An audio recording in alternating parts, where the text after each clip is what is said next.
Breach of contract is a serious legal matter in Texas, occurring when one party fails to fulfill the terms of a legally binding agreement. This video will guide you through the process of suing for breach of contract in the Lone Star State, covering laws, remedies, and defenses. To successfully sue for breach of contract in Texas, you must prove 4 key elements. First, the existence of a valid contract, which requires an offer, acceptance, and consideration. Second, your adherence to the contract terms. Third, the defendant's failure to fulfill their obligations. And fourth, damages resulting from the breach. Texas law recognizes different types of breaches. A material breach deprives a party of a specific benefit outlined in the contract. An anticipatory breach occurs when one party indicates they won't fulfill their obligations before the performance is due. A partial breach involves violating a specific term while largely performing the contract. If a breach is proven, Texas courts may award various remedies. These include compensatory damages to cover actual financial losses, consequential damages for indirect losses, and liquidated damages pre-agreed in the contract. Courts may also order specific performance, requiring the breaching party to fulfill their obligations, often in real estate cases. In some instances, the court may rescind the contract or require restitution.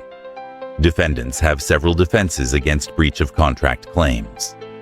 These include lack of capacity to enter the contract, fraud or misrepresentation, mutual mistake, duress or undue influence, impossibility of performance, and unconscionability.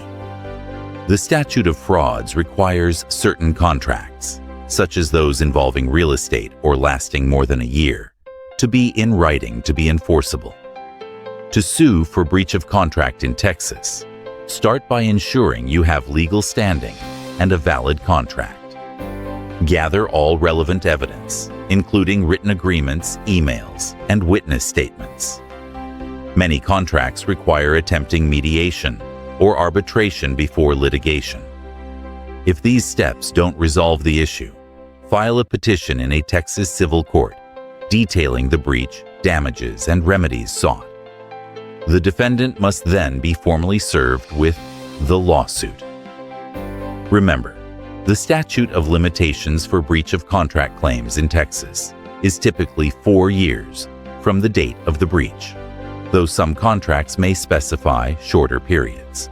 Oral contracts are generally enforceable, except for those falling under the statute of frauds. In conclusion, suing for breach of contract in Texas requires proving the existence of a valid contract, your adherence to its terms, the defendant's breach, and resulting damages. Various remedies are available, and defendants have several possible defenses. Understanding these aspects of Texas contract law is crucial for protecting your rights in a breach of contract situation.